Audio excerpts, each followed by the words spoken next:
This is a review for CodeVein, a 2019 Souls-like with an anime aesthetic developed and published by Bandai Namco, which, funnily enough, are the publishers of the Soul series. This game released to a lukewarm and positive reception with a respectable 73 on Metacritic. They did release 2 pieces of DLC a few months after release. I will not cover these. I do not own them, but I have heard they are very bad. All that aside, let's get into the review. The story revolves around a species of vampires known as revenants, trapped inside a thick miasma known as the Jail of Mists. Eventually, they become the Lost after they lose their sanity. Sound familiar? The gameplay centers on melee combat with spells and AI partners as you go through areas and fight a boss at the end of them. Quick spoiler disclaimer, for this review I will only show footage from the early game and the first 4 bosses. I will give no story details because I believe that one of the most important aspects of a Souls-like is that of surprise. Let's start with character creation, as it is how the game begins. This is the place where you create your anime boy or girl. This is actually very good. There's more than enough here for you to create your perfect waifu or senpai. If you do look it up, which I do recommend, you will find a number of very impressive cosplays, because this game gives you many options when you want to customize your character. You also pick your name, code name, and voice here. I will say right now that the combat in this game is the absolute best thing about it. The combat is fast, not quite as fast as Sekiro or Bloodborne, not nearly as punishing. As I said earlier, through the game you are accompanied by an anime character of choice, with more band locked as the game goes on. The gift system is simple and very intuitive. Gifts cost Ichor.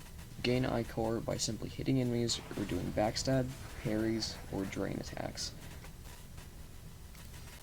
Let's get on the topic of difficulty. Souls veterans right now may be raising some eyebrows about the fact that you have a glorified summon through the entire game, which is a valid concern. That is exactly what I thought when I first heard about this game, as I have beaten all the Souls games countless times and DS1 ranks as my favorite game ever. I found the game to be generally pretty breezy. I played with a companion, but also tried some without it, and found it is a better experience with companions. The game is balanced around them, and without some of them, the harder bosses can one-shot you very frequently and are very aggressive. But on the difficulty-wise, I would say this game is a good tutorial for Dark Souls 3. Blood codes are one of the most unique things about this game. Blood codes are a kind of semi-class system. You find more codes throughout the game.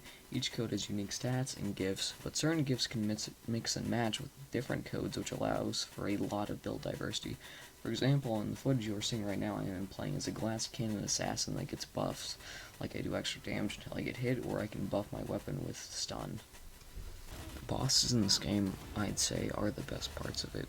They are fast-paced, dangerous, and if you are not paying attention, can easily kill you. They are some perfect showcases for combat, and are just very fun fights in and of themselves. So, now it's time to get into the negative. The story. So, I never generally expect game stories to be good, but this is next level bad. The characters are 2D, boring, the plot is just so nothing. You're probably wondering why I'm making such a point of this, because most game stories aren't good. But this game puts such a premium on its story. Some of the cutscenes can be up to 20 minutes long. I highly recommend that you skip them. You should not care about this story in the slightest. I sat through all the cutscenes, and I promise you, there are no good character beats. They're boring. I ended up hating them all in the end. They are some of the most boring cutscenes, boring characters, and boring story I have ever sat through. Now we're to the worst part about this game by far, the level design.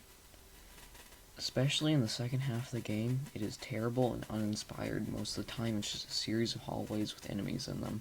It's Dark Souls 2 tier level design. It is truly awful, and all of this is perfectly encapsulated by the worst area in the game, the cathedral. You've got to be kidding me. This area is so bad. It's big, confusing, bland looking, and huge. About 20% of my first playthrough of this game was spent here, and that's with the map. It actually starts to hurt your eyes. It is the biggest slog in the entire game, and not a single second of it was fun in any way. Conclusion. After all I've said about the story and the level design, I still like this game. I think it's good, and I recommend it for its fun combat and excellent RPG mechanics.